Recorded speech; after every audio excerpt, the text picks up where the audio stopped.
तो कल हम लोग तटीय स्थलाकृति स्टार्ट कर चुके थे 11th क्लास में।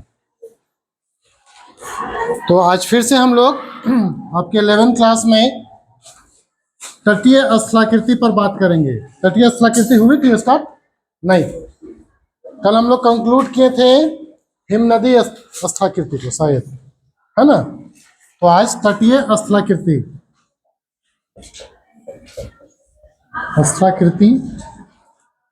जिसको इंग्लिश में बोलते हैं कोस्टल टोपोग्राफी या लैंडफॉर्म।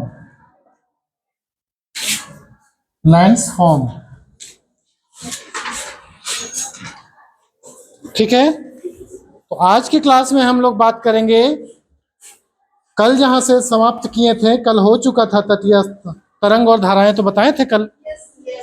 तरंग और धाराएं बताए थे, तो उसी से संबंधित है समुद्री तटीय प्रदेशों में, सागरीय तटीय प्रदेशों में जो तटीय स्थलाकृतियां बनती हैं वो किनके द्वारा बनती है?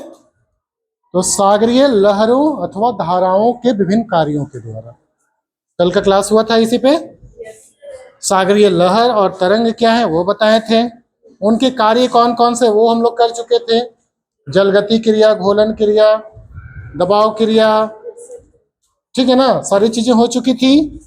अब बात करेंगे कि उनके माध्यम से जो घर्षण क्रिया, अपघर्षण क्रिया के द्वारा कौन कौन सी स्थलाकृतियां बनती हैं।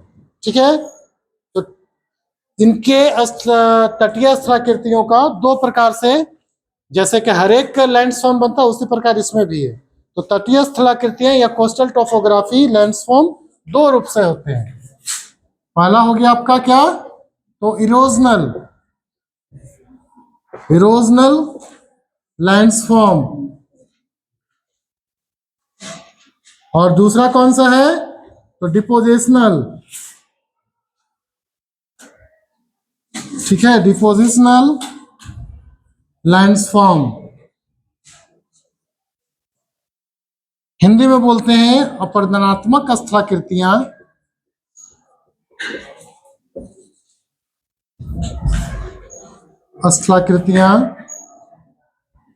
और इंग्लिश में बोलेंगे, और इसको क्या बोलेंगे? तो निक्षेपात्मक स्थलाकृतियां।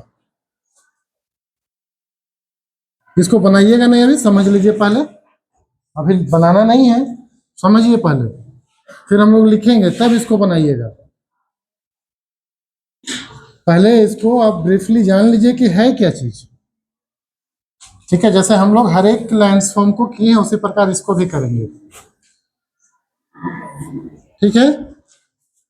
कोस्टल टोपोग्राफी तटीय प्रदेशों में समुद्री लहरों या धाराओं के विभिन्न कार्यों के परिणाम स्वरूप, ठीक है ना, दो प्रकार से निर्मित होते हैं। एक होता है अपरदनात्मक स्थलाकृति, दूसरा है निक्षेपात्मक स्थलाकृति। अपरदनात्मक स्थलाकृति भी, इसको हम लोग 3 भागों या 4 भागों में बांट सकते हैं। ठीक है। पहला हो गया तटीय भृगु, जिसको इंग्लिश में बोलते हैं, ठीक है, ऐसा करिए, लिखिए पहले आप लोग, कमिंग, लिखिए पहले आप लोग, हेडिंग डालिए तटीय स्थलाकृतियां या कोस्टल टोपोग्राफी। तटीय स्थलाकृतियां या कोस्टल टोपोग्राफी। कल से मैं 1 बजे आऊंगा, जो आप लोगों का टाइम है। तटीय स्थलाकृतियां, इंग्लिश में कोस्टल टोपोग्राफी, और उसमें लिखिए आप लोग, लिखिए सागरीय तटीय भागों में, हेडिंग डाल लिए हैं, अब लिखिए सागरीय तटीय भागों में, सागरीय तटीय भागों में मुख्यतः, सागरीय तटीय भागों में मुख्यतः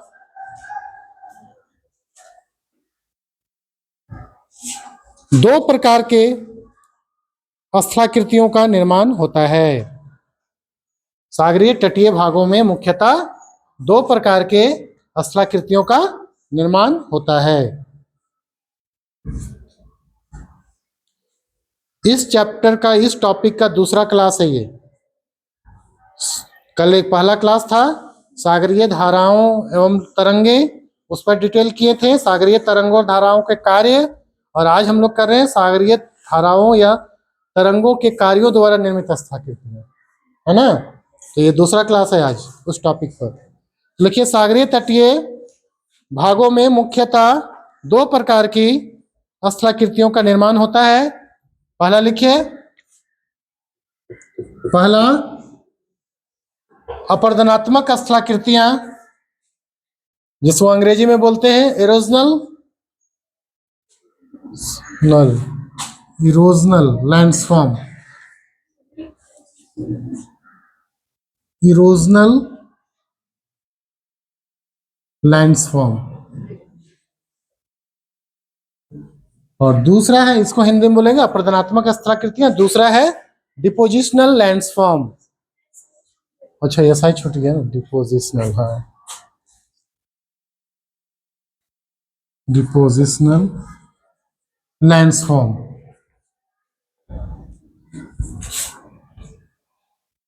डिपोजिशनल लैंडफॉर्म दूसरा। अब देखते हैं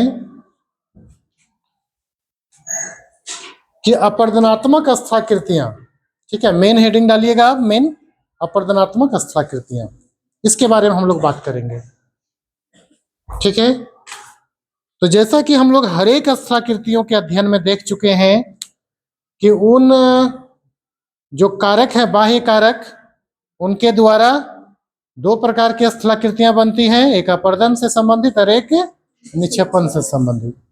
तो हम लोग आज तटीय स्थलाकृतियों में भी वही प्रक्रिया को अपनाएंगे और सबसे पहले देखेंगे अपरदनात्मक स्थलाकृतियों को, ठीक है। लिखिए, सागरीय तरंगों अथवा धाराओं द्वारा, सागरीय तरंगों अथवा धाराओं द्वारा, सागरीय तरंगों अथवा धाराओं द्वारा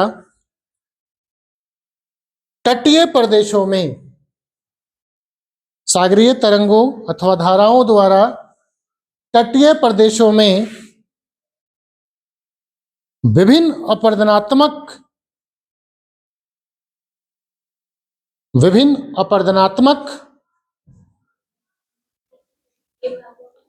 तटीय प्रदेशों में विभिन्न अपरदनात्मक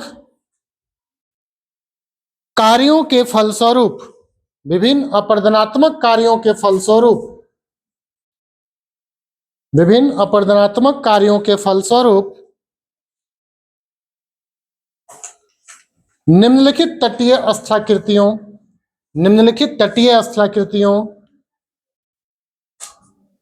फलस्वरूप निम्नलिखित तटीय स्थलाकृतियों, तटीय स्थलाकृतियों का निर्माण होता है। निम्नलिखित तटीय स्थलाकृतियों का निर्माण होता है, डैश दे दीजिए और पहला लिखिए,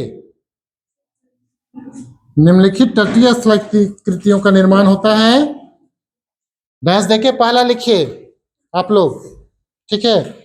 लिखिए कोस्टल क्लिफ, इंग्लिश में coastal, COSTL, coastal Cliff, bracket में तटीय भृगु, तटीय भृगु, कोस्टल क्लिफ ब्रैकेट में तटीय भृगु, तटीय भृगु ब्रैकेट बंद से संबंधित, से संबंधित स्थलाकृतियां, से संबंधित स्थलाकृतियां, ठीक है। कोस्टल क्लिफ अर्थात तटीय भृगु से संबंधित स्थलाकृतियां, ये हो गया पहला। अब यहीं पे आप लिख लीजिए कि कौन कौन से इसके अंदर आएंगे, अच्छा बाद में लिखिएगा इसको, ठीक है। दूसरा लिखिए, दूसरा लिखिए,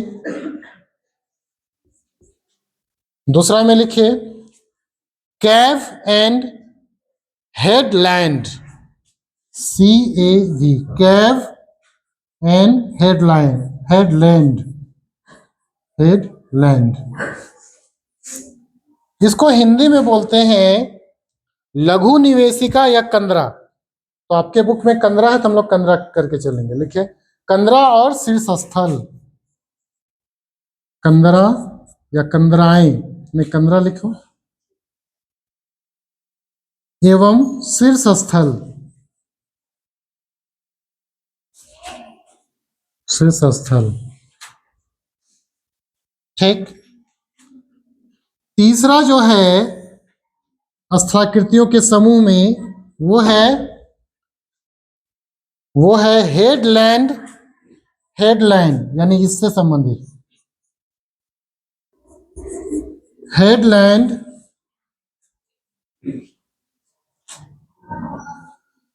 ब्रैकेट में शीर्ष स्थल, शीर्ष स्थल से संबंधित स्थलाकृतियां, शीर्ष स्थल से संबंधित स्थलाकृतियां। ये 3 प्रकार की स्थलाकृतियां हैं और इसमें फिर अलग अलग स्थलाकृति हम लोगों को मिलेगा। क्लियर? ठीक। तो अब लिखा जाए, मेन हेडिंग डालिए कोस्टल क्लिफ या तटीय भृगु से संबंधित स्थलाकृतियां। ठीक है, मेन हेडिंग डालिए। अब सब हेडिंग में अगला सब हेडिंग आप डालेंगे कोस्टल क्लिफ ब्रैकेट में तटीय भृगु से संबंधित स्थलाकृतियां।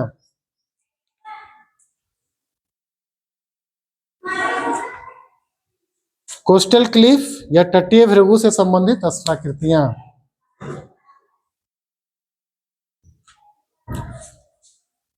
लिखिए इसमें लिखिए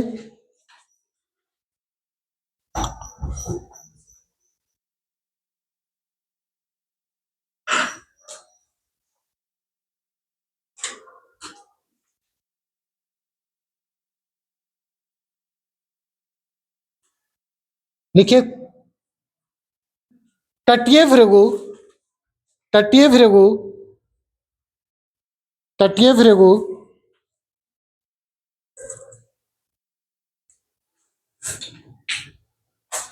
अथवा कोस्टल क्लिफ, अथवा कोस्टल क्लिफ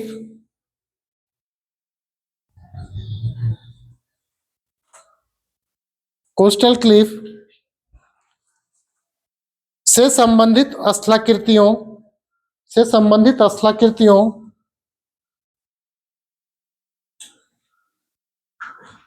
के अंतर्गत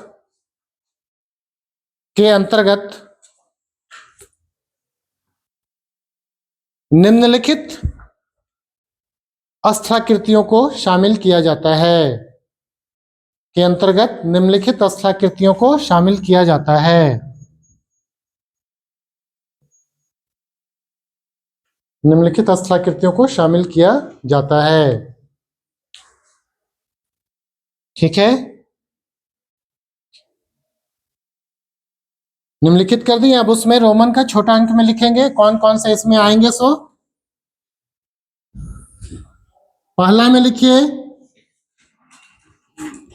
पहला में लिखिए wave cut platform, wave cut platform, wave cut platform जिसको बोलते हैं तरंग घर्षित वेदिकाएं। हिंदी में क्या बोलेंगे इसको? तरंग घर्षित वेदिकाएं।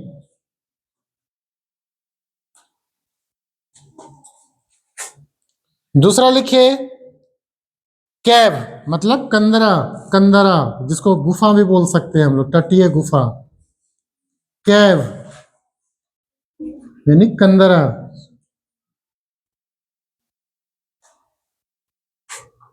ठीक है, और तीसरा लिखिए, तीसरा blow hole, blow hole, blow hall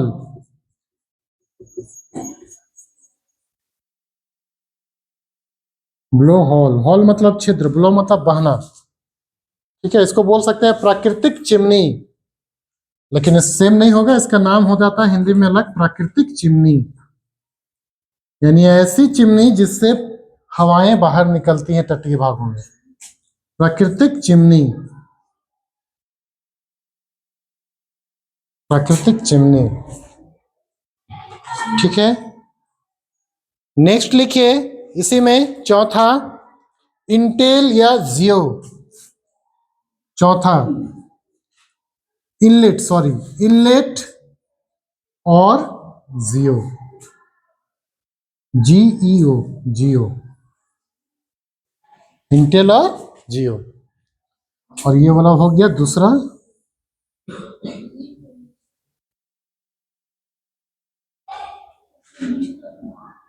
Intel और जियो।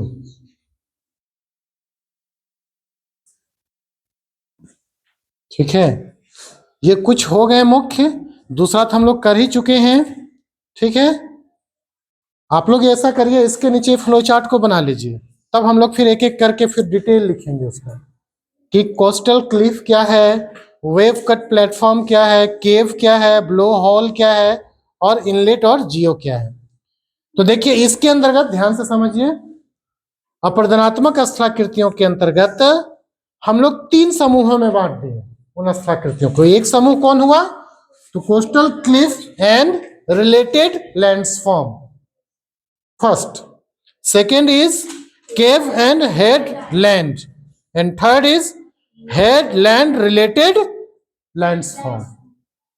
ठीक है, तो इसमें देख लिए coastal Cliff and related landform में कौन कौन से आ जाएंगे, वेव कट प्लेटफॉर्म, केव, ब्लो होल और इनलेट और जियो। इसी प्रकार इसमें तो यही रहेगा, सिर्फ ये जो भाग है हेडलैंड और शेष स्थल से संबंधित स्थलाकृतियां, ये तीसरा समूह है, और इसमें भी कुछ स्थलाकृतियां, सब स्थलाकृतियां बनती हैं। यानी कैसे हम लोग किए थे हिमालय में, बर्गस्रोन, सर्क, हॉर्न, एरेटे, कॉम्ब्रिज, कॉलर पास, सब किससे संबंधित था, वो था ना बर्गसुंड से संबंधित सब था। तो उसी प्रकार इससे संबंधित सब है, एक बनेगा फिर उससे कटेगा, उससे कटेगा और बनते चला जाएगा। उसी प्रकार इसमें हेडलैंड से संबंधित स्थलाकृतियां, इसमें कौन कौन है उसको भी आप लोग लिख लीजिए, यहां से फ्लो चार्ट बनाइए आप लोग। ठीक है ना, समझते जाइए, जरा से रुकिए 2 मिनट, इसमें समझिए कौन कौन आएगा हेडलैंड और कौन कौन आएगा। तो इसके अंतर्गत एक लिखिए आप लोग, पहला वो है नेचुरल आर्क। नेचुरल आर्क नीचे दिख रहा है ना, जरा देखो तो, यहां से नीचे दिख रहा है natural arc, ARCH, natural arc. ठीक, दूसरा है आपका नेचुरल केव, नेचुरल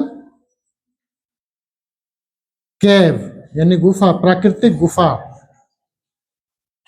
तीसरे में बनाइए स्टॉक, STOCK,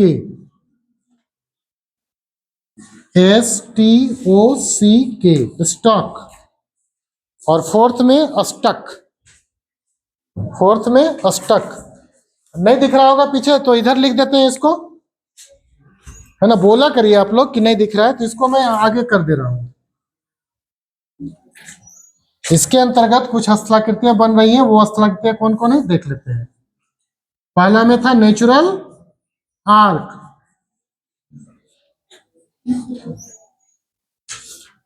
नेचुरल आर्क था।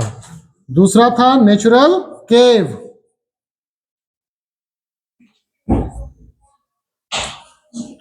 Natural cave. तीसरा है स्टैक,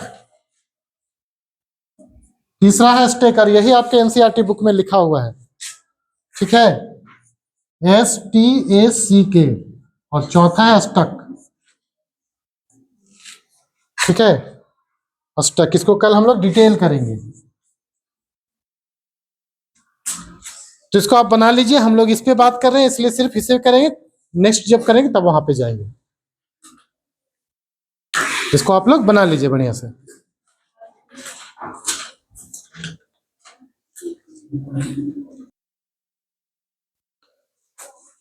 तो आज की क्लास में हमने बताया कि तटीय स्थलाकृति कितने प्रकार के होते हैं और उनमें से अपरदनात्मक स्थलाकृतियों में कौन कौन से समूह के स्थलाकृति बनते हैं। ये सारे चीज हम लोग अध्ययन कर रहे हैं कौन से टॉपिक पे? तो सागरीय लहर या तरंग अथवा धाराओं से संबंधित।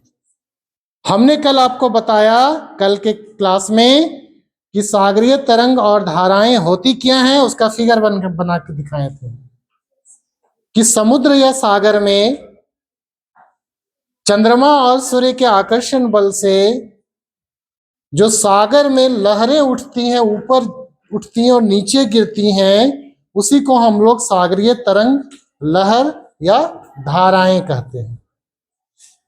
जिसको ऊपर उठता है उसको हम लोग ज्वार, जबकि नीचे बैठता है धारा उसको भाटा कहते हैं। ठीक है, आगे हमने बात किया था कि ये जो सागरीय लहरें या धाराएं या तरंगे हैं, ये अलग अलग प्रकार के कार्य करते हैं ना, विभिन्न प्रकार के कार्य करते हैं। और उन कार्यों में हमने बात किया था जलगति क्रिया, ठीक है, घर्षण क्रिया, सन्निघर्षण क्रिया, घोलन क्रिया या घुलन क्रिया और दबाव क्रिया, जल दबाव क्रिया। और उन सभी क्रियाओं से प्रभावित होकर जो सागरीय लहरें होते हैं वो तटीय प्रदेशों में जब जाते हैं तो वहां पे चट्टान है या फिर जो भी स्थलाकृतियां हैं उसको जाके वो तोड़ फोड़ करते हैं और उससे टूटने फूटने से विभिन्न प्रकार की स्थलाकृतियों का निर्माण होता है। ठीक है, तब फिर कल के क्लास को आज के साथ हम लोग जोड़ सकते हैं कि टूटने फूटने से या सागरीय लहरों और धाराओं तरंगों से जो क्रिया हुआ उसके फलस्वरूप दो प्रकार की स्थलाकृतियां बनी। पहली बनी अपरदनात्मक स्थलाकृति यानी इरोजनल लैंडफॉर्म, दूसरा बना डिपोजिशनल लैंडफॉर्म या निक्षेपात्मक स्थलाकृतियां। अब देखते हैं कि इरोजनल लैंडफॉर्म में, ठीक है, कौन कौन से आते हैं। तो हमने अभी आपको बताया कि सागरीय तरंगों एवं धाराओं के विभिन्न अपरदनात्मक क्रियाओं, वो क्रियाएं कौन कौन सी थी? जलगति क्रिया, घोलन क्रिया, घर्षण, सन्निघर्षण, दबाव क्रिया, उन सबके सम्मिलित प्रभाव से कुछ मुख्य स्थलाकृतियों का समूह बनता है। और उन समूहों को हम लोग 3 वर्गों में रखे हैं। पहला वर्ग है coastal Cliff and related landform, second is Kaif and headland, and third group is headland and related landform, that is first natural arch, secondly is natural cave, third is the stack and lastly is a stuck. Now the next class will be tomorrow को हम लोग जब करेंगे class, उस समय अब एक एक करके सभी का हम लोग डिटेल जानेंगे कि आखिर कोस्टल क्लिफ क्या होता है। सबसे पहले इसमें नोच बनते हैं, ठीक है। कोस्टल क्लिफ जैसे ये वाला भाग है, ये आपका तटीय भाग हो गया और ये भाग सागरीय लहरें हो गई। तो सागरीय लहरें ऐसे से आएंगी ना, आएंगी, और यहाँ पे इसको तोड़ेंगी बार बार जलगति क्रिया के द्वारा। बताए थे जलगति क्रिया, हाइड्रोलिक एक्टिविटीज, उसमें क्या करेगा, इसको धीरे धीरे तोड़ तोड़ तोड़ तोड़ के यहाँ पे घुस जाएगा ऐसे, और ऐसे नोच बना देगा। इसको बोलते हैं नोच, NOTCH, नोच। और यही जब बड़ा आकृति ले लेगा तब ये क्लिफ का रूप ले लेगा, कोस्टल क्लिफ। और इसी से संबंधित हम लोग क्या करेंगे, तो ये ज्यादा बड़ा हो जाएगा तो एक तरंग घर्षित प्लेटफॉर्म बन जाएगा, तरंगों द्वारा घस घस कर किसको प्लेटफॉर्म बना दिया गया। फिर ये क्या करेगा, ज्यादा घुस जाएगा यहाँ तक तो एक कैब के रूप में हो जाएगा, गुफा के रूप में हो जाएगा। ठीक है, आज समझा दे रहे, कल लिखवा देंगे। ठीक, उसके बाद ये क्या करेगा कि ऊपर वाला भाग को भी तोड़ देगा तो यहां से क्या होगी, हवाएं ऊपर निकलने लगेंगी, इसलिए इसको नाम दिया गया ब्लो हॉल, प्राकृतिक चिमनी। इधर से आया, इधर से निकल गया। ठीक है, नेक्स्ट है इनलेट और जियो। और इसके बाद अंततः क्या बच जाएगा, तो ये वाला क्षेत्र कट के अलग हो जाएगा, और इस तरह अलग हो गया तो फिर ये इसी को इनलेट या जियो बोले। तो ये हो गया हमारा इससे संबंधित, समझ गए। तो देखे कोस्टल क्लिप यानी नोच पहले बना, उसके बाद कोस्टल क्लिप बना, देन वेव प्लेटफॉर्म बना, फिर कैप बना, ब्लो होल बना, और लास्टली इनलेट और जियो बना। समझ में आ गया बातें। आप लोगों के सिलेबस में इतना ज्यादा नहीं पढ़ना है, लेकिन अगर हम लोग सब साथ में पढ़ लेते हैं तो आपका समझ बढ़ जाता है। ठीक है, अब मान लीजिए सिर्फ और सिर्फ आपको हम क्या पढ़ाते हैं, इसको छोड़ देते हैं, आपके सिलेबस में ये नहीं है, केव है। ठीक है, तो केव को पढ़ाते हैं और सिर्फ कोस्टल क्लिप को पढ़ाते हैं, दो चीज है, आपको देख रहे होंगे आप लोग, तो फिर आपको उतना बढ़िया से समझ में नहीं आता चीजें। अब सब लोग जान गए तो आप लोग इंटर रिलेट करके उसको कर लीजिएगा। ठीक है, तो कल के क्लास में हम लोग क्या करेंगे कि कल के क्लास में इसको डिटेल हम लोग जानेंगे, क्योंकि समय हो गया। ठीक है, आप लोग क्लास थोड़ा टाइमली आ जाया करिए। ठीक है, मैं पहले आके वेट करता हूँ और आप लोग बाद में आते हैं। ठीक है, लंच तुरंत करिए, मैं बार बार बोल रहा हूँ कि आप लोग टाइम से पहले आ जाइए क्लास में, 5 मिनट पहले आइए। बाबू कुछ करना है तो कुछ पाना पड़ेगा अब। ठीक है, आगे आप लोगों की मर्जी। ठीक है, तो कल के क्लास में हम लोग करते हैं। Thank you.